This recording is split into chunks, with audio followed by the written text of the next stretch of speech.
Hey everybody, Tim here for tonight's episode of Studio Ghibli, Kiki's Delivery Service, the fifth movie so far in the Ghibli release order.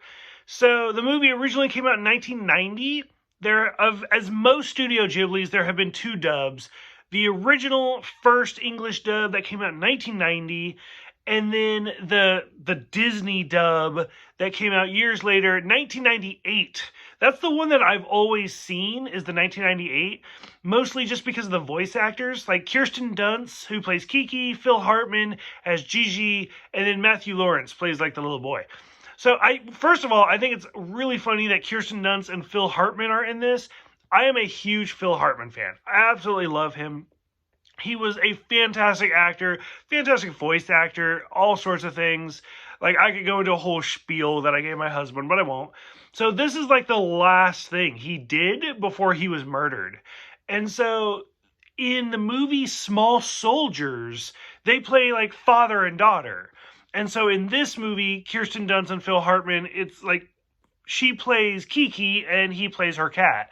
So I love that. And then Matthew Lawrence, probably one of my first memories is either Brotherly Love, the TV show, or, oh God, what was it? Mrs. Doubtfire? He's been around for a while. So overall, I enjoy the first part of this movie. Really like it. I think it's fantastic. The ending is what gets me. I don't care for the ending. I feel like it builds and builds and builds, and then poof, it drops. So the whole premise is a witch, when she turns 13, has to leave for a year, and you're like, okay. So her finding a city, I'm like, okay, this is deep. This could be a TV show. It's really interesting. And then when she finally finds her city, or a city that she likes, and she the whole baby with a pacifier, and then working at a bakery, I'm digging it. I'm like, this is great.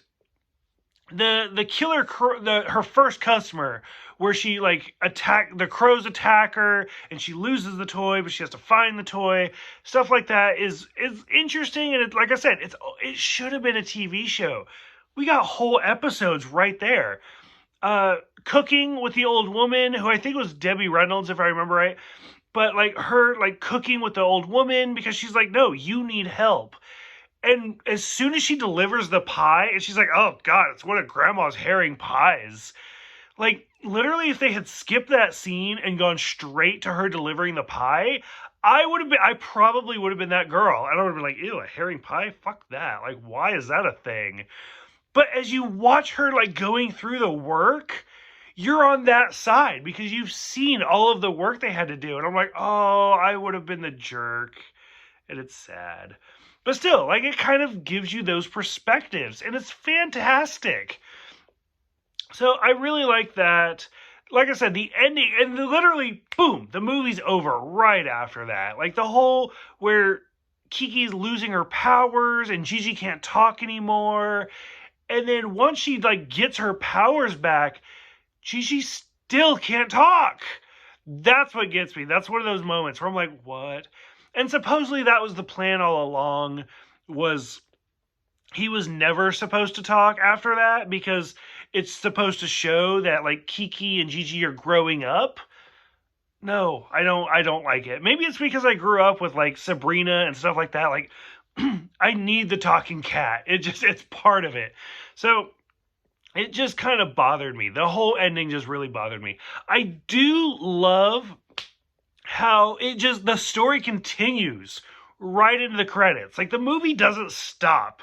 As the credits are rolling, it just keeps going. And you're like, this is great. I'm so happy to see it. But overall, I did enjoy it. I do think it's a really good, fun movie. It's one of my earlier Studio Ghibli movies. Like I said, because the dub came out in 1998. So it's super early. I had a lot of fun with it. The ending is what kind of kills me. So curious what other people thought, growing up with it. So curious. Thank you guys for watching. Thank you for subscribing. Let me know what you think, and I'll see you guys next time for Only Yesterday.